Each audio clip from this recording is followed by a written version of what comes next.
ఈరోజు అమెరికాలో సంస్థలు నిర్వహిస్తున్న మన ఐటీ నిపుణులు, ఉద్యోగ బాధ్యతలు నిర్వహిస్తున్న మన ఐటీ నిపుణులు ఒకవేళ వాళ్ళు పని చేయడం ఆపేస్తే అమెరికా యొక్క ఆర్థిక వ్యవస్థనే దెబ్బతినే స్థాయికి ఈరోజు మనం ఎదిగినాం.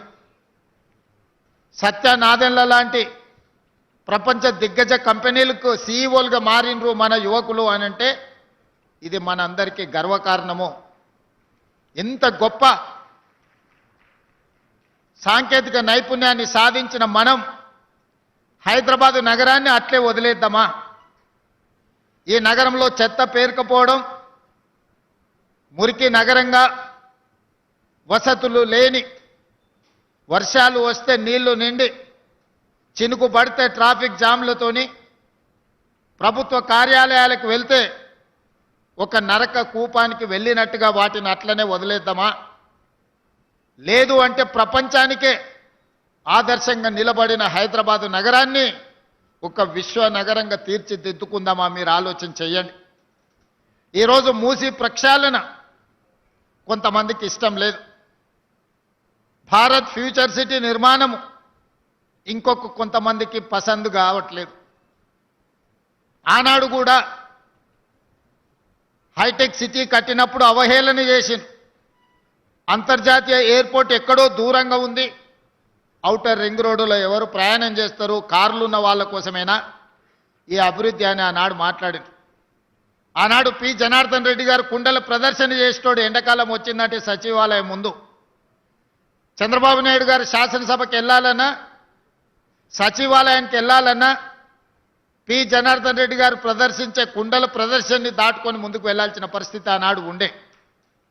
అక్కడి నుంచి ఆలోచన చేసి హైదరాబాదు నగర దాహార్తిని తీర్చడానికి నిజాం నిర్మించిన హిమాయత్ సాగర్, ఉస్మాన్ సాగర్ నీరు సరిపోవడం లేదు, మరి నగరానికి వస్తున్న లక్షలాది మంది యొక్క దాహార్తిని తీర్చాలంటే కృష్ణా జలాలను తరలించాలని ఆనాడు కృష్ణా నుంచి, నాగార్జున సాగర్ నుంచి తాగునీటిని తరలించి హైదరాబాదు నగరానికి కృష్ణా జలాలను తరలించారు. ఆనాడు కృష్ణా జలాలు సరిపోవడం లేదని గోదావరి జలాలను గోదావరి నది నుంచి హైదరాబాదు నగరానికి తేవడం జరిగింది.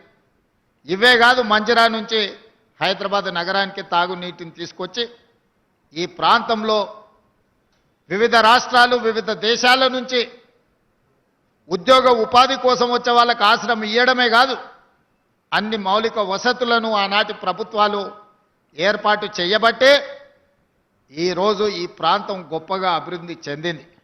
కానీ ఇది సరిపోదు.